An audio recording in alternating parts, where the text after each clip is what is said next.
కాలం కొందరికి అవకాశం ఇస్తుంది, కొందరిని రాజకీయ సమాధి చేస్తుంది. అందులో ఇప్పుడు మహారాష్ట్రలో ఉద్ధవ్ థాకరే పరిస్థితి ఇక అంతేనా?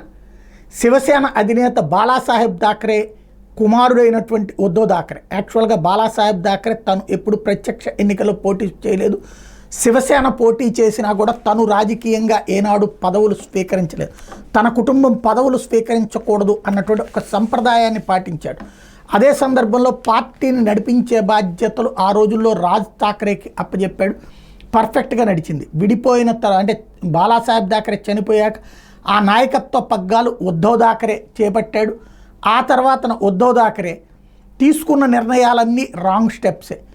అటు పక్కన భారతీయ జనతా పార్టీతో పొత్తు పెట్టుకుంటూ భారతీయ జనతా పార్టీని తొక్కేయాలన్నటువంటి సంజయ్ రౌత్ లాంటి వాళ్ళ దరిద్రపు సూచనలు పాటిస్తూ, అదే సందర్భంలో శరద్ పవార్ కోవట్ట సంజయ్ రౌత్ వాడినే పెట్టుకుని నాశనం చేసుకున్నాడు.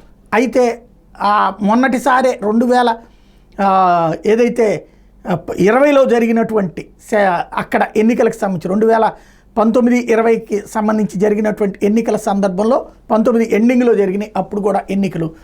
ఆ ఎన్నికల సందర్భంలో ఇద్దరు 144కి పోటీ చేసి బీజేపీను శివసేన ఎవరికి ఎక్కువ వస్తే వాళ్ళు ముఖ్యమంత్రి అని చెప్తే 144లో పోటీ చేసిన శివసేన 57కే పరిమితమైన నాకు ముఖ్యమంత్రి కావాల్సిందేనని పట్టుబట్టి ముందు తన కొడుకు కోసం తర్వాత తన కోసం చివరికి వెళ్ళి ఓడిపోయిన ఇద్దరితో జట్టు కట్టి నడిపినటువంటి ఆట అంతవరకు సరే.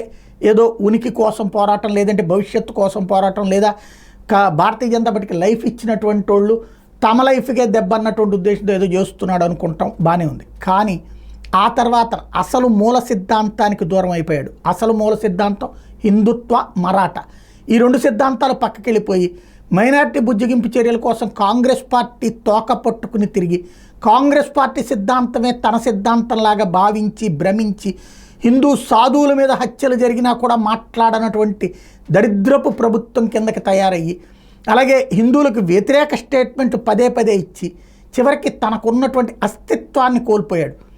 అదృష్టవశాత్తు మన పార్లమెంట్ ఎన్నికల్లో కాస్త సీట్లు రాగానే ఇక రెచ్చిపోయాడు, మళ్ళీ అయిపోతుంది అనుకున్నాడు. తీరా చూస్తే ప్రజలు పూర్తిగా నిరాదరించారు అనడానికి సాక్ష్యం ఇప్పుడు దారుణమైనటువంటి దెబ్బతీయడం అన్నటువంటిది.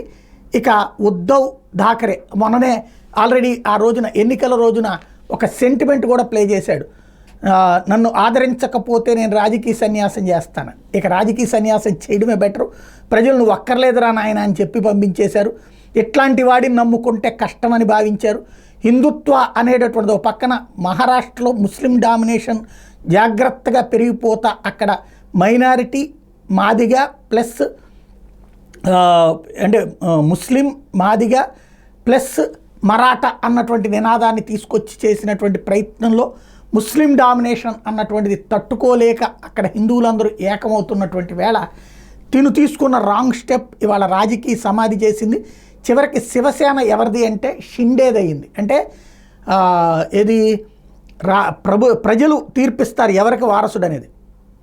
బాలాసాహెబ్ థాకరే వారసుడుగా కొడుకుగా పుట్టాడని కాదు, బాలాసాహెబ్ థాకరే యొక్క ఆలోచనలకి వారసత్వం సరైన వారసుడు ఎవరు అంటే షిండే అని తేల్చారు అక్కడ ప్రజలు. తద్వారా ఉద్ధవ్ థాకరేకి బై చెప్పారు.